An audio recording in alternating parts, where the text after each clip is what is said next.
మన Vijayawada bank actions channel మీకోసం ఒక మంచి G+1 బిల్డింగ్ అయితే తీసుకొచ్చేసింది. ఇక ఈ G+1 బిల్డింగ్ వచ్చేటప్పటికి విజయవాడ నున్న విలేజ్ టీచర్స్ కాలనీలో ఉన్నటువంటి G+1 బిల్డింగ్ ఇది.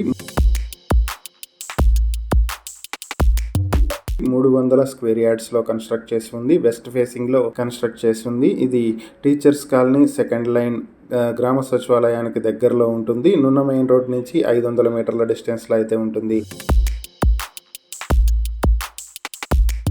ఇక ఈ ప్రాపర్టీ మీ సొంతం చేసుకోవాలనుకుంటే బ్యాంక్ ఆక్షన్ స్టార్టింగ్ ప్రైస్ 1,06,14,000 నుంచి ఆక్షన్ అయితే మొదలవుతుంది. Auction date June 9, 2026. ఈ ప్రాపర్టీకి సంబంధించి మరిన్ని వివరాలు మీరు తెలుసుకోవాలి అనుకుంటే స్క్రీన్ పై కనిపిస్తున్న మా ఫోన్ నెంబర్లకు వెంటనే కాల్ చేసి ఈ వీడియోకి స్క్రీన్ పై మేము ఇచ్చిన యాడ్ నెంబర్ తెలియజేసినట్లయితే ఈ ప్రాపర్టీకి సంబంధించిన పూర్తి వివరాలు మేము మీకు అందిస్తాం. ఇలాంటి మరిన్ని వీడియోల కోసం మా ఛానల్ ను సబ్స్క్రైబ్ చేసుకోండి. అలాగే మా ఇన్స్టాగ్రామ్, ఫేస్బుక్ పేజెస్ ను ఫాలో చేయండి. Thank you for watching.